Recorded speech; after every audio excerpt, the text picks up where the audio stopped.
Godfather তারা নিরাশ্রিত এবং তারা এই ব্যবসা ছেড়ে দেবে এবং অন্য ব্যবসা যাবে বলে।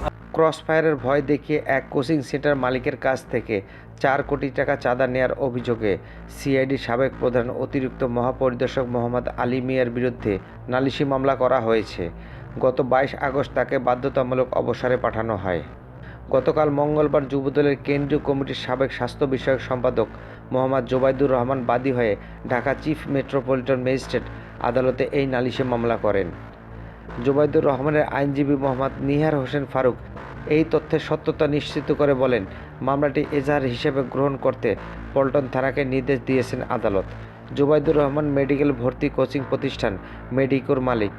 মামলায় পুলিশের অপরাধ তদন্ত বিভাগের সাবেক প্রধান মোহাম্মদ আলী ছাড়াও আসামি হিসেবে আরও 3 জনের নাম উল্লেখ করা হয়েছে। তারা হলেন অতিরিক্ত পুলিশ সুপার জুয়েল চাকমা, উপপরিদর্শক মেহেদি হাসান ও এসআই আতিকুর রহমান। অভিযুক্ত পরে 3 জন সিআইডিতে চাকরি করলেও তারা এখন পুলিশের বিভিন্ন ইউনিটে কর্মরত। এছাড়া মামলার অজ্ঞাতনামা আরও 4 জনকে আসামি করা হয়েছে।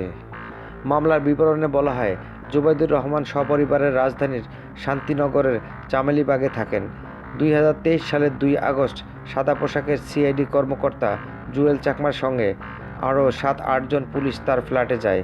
এ সময় তারা জোবাইদুর রহমানকে তুলে নিয়ে মালিবাগ সিআইডি কার্যালয়ে নিয়ে যায় এবং তার বাসায় বিভিন্ন মালামাল লুট করে। তাকে 29 ঘন্টা আটকে রাখা হলেও তার বিষয়ে পরিবারকে জানানো হয়নি।